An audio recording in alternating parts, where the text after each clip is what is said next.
Bonjour, je suis Esther Lauber et je vous explique dans cette vidéo ce que vous devez savoir si vous désirez résilier le bail à loyer commercial. D'abord, je vous parle des conditions générales à remplir et du contenu de la lettre de résiliation.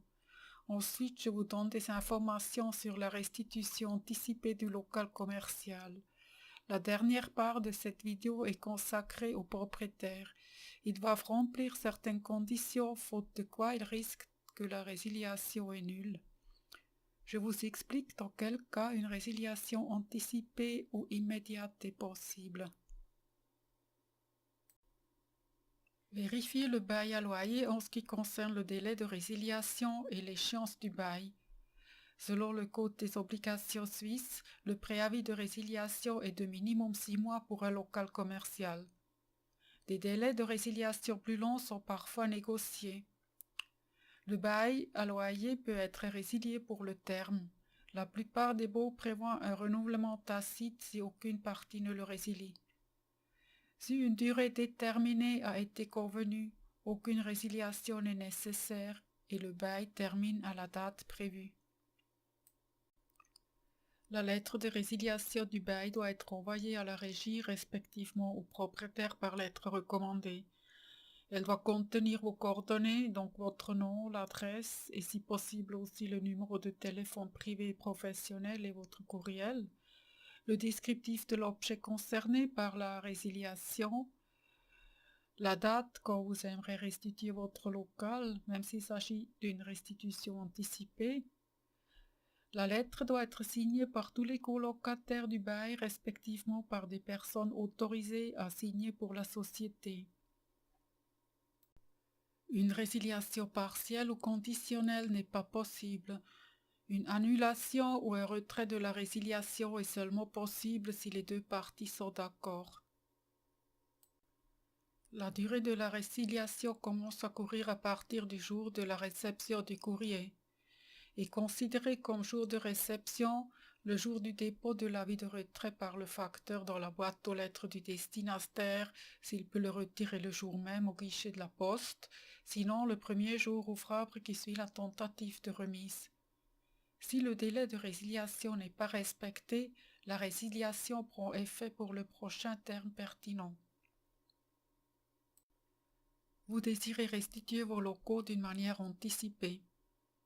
Vous pourrez être libéré de vos engagements du bail à loyer avant l'échéance du bail si vous présentez au moins un locataire solvable qui reprend le bail aux mêmes conditions à la date à laquelle vous rendez le local. Suivant les conditions générales pour locaux commerciaux appliquées dans le canton de Genève, édition 2010, vous devez respecter au moins un préavis de 3 mois pour la fin d'un mois et transmettre au bailleur dans les 30 jours un dossier complet relatif au repreneur. Ce préavis commence à courir dès que le bailleur est en possession du dossier complet de la candidature du repreneur du bail.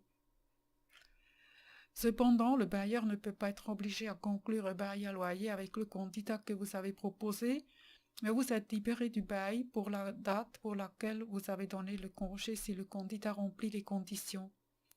Si vous ne trouvez pas un locataire successeur, vous devrez payer le loyer jusqu'au prochain terme de congé contractuel. J'arrive maintenant à la deuxième part de cette vidéo qui concerne le propriétaire. Comme le locataire, vous devez respecter le préavis de résiliation et le terme de congé. En outre, vous êtes obligé d'utiliser le formulaire officiel, faute de quoi la résiliation est nulle. À Genève, il existe 2 formulaires officiels approuvés par le Conseil d'État. L'avis de résiliation du bail, ce formulaire est bleu, et l'avis de résiliation du bail au cas de demeure du locataire, c'est le formulaire rose. Il ne faut pas se tromper du formulaire. Si vous utilisez l'avis de résiliation rose, vous avez dû respecter auparavant la forme et les délais de mise en demeure fixés par la loi. Si vous avez conclu plusieurs baux à loyer avec un locataire, vous devez utiliser pour chaque bail un formulaire. Dans certains cas, une résiliation anticipée est possible. Si vous avez entrepris correctement les démarches prévues par la loi, le préavis est de 30 jours. Quant à la mise en demeure du locataire pour non-paiement, vous avez dû le mettre en demeure de payer le retard du loyer dans les 30 jours. Si la mise en demeure du locataire n'a pas donné un résultat positif, vous pouvez résilier le bail moyennant un préavis de 30 jours pour la fin d'un mois. Si vous avez protesté auparavant par écrit pour violation grave du devoir de diligence du locataire ou pour des graves manques d'égard envers les voisins, vous pouvez aussi résilier le bail avec un préavis de 30 jours pour la fin d'un mois.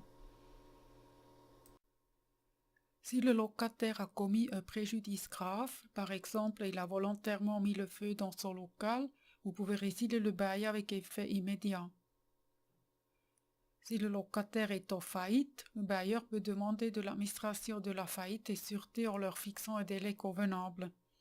Si les sûretés ne sont pas fournies, vous pouvez résilier le bail avec effet immédiat.